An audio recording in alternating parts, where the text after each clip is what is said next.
Schau, kommen Sie doch rein, nehmen Sie Platz. Jetzt kommt der Doktor. Ja, schau, was fehlt Ihnen denn? Ja, der Doktor tut in der letzten Zeit ist so stark wie lange daher tut's weh, lange daher tut's weh, lange daher tut's weh. Lassen Sie uns einmal anschauen. Aha. Ja, schau, das kann ich einer schon sagen, was Ihnen fehlt. Sie haben sich den Finger gebrochen. Meinen Sie? Oh.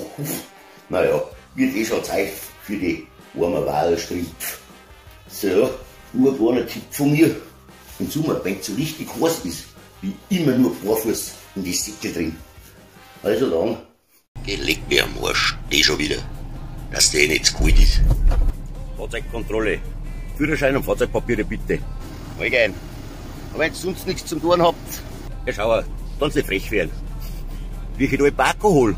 Das kann schon sein, weil ich gerade einen Kollegen von euch von der Nachtschicht abgeholt habe. Polizei, Kollege Prost! Gyms haben eh nicht auf. Ich trainiere lieber am Handy. Auf geht's, Dauer, auf geht's, auf geht's, Dauer, auf geht's. So, jetzt habe ich mich doch dazu entschlossen, ein paar Leckerl zum Backen, weil die werden gut. Komplett zuckerfrei. Jetzt müssen sie nur noch mehr im Backofen.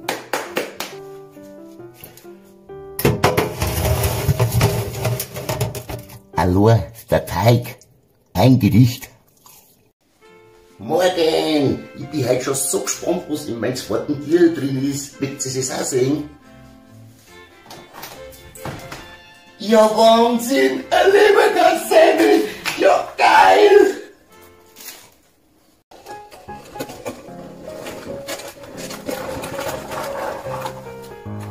Leck mir am Arsch! Ich hab ihn nicht hergeworfen, ich renn auch nicht weg.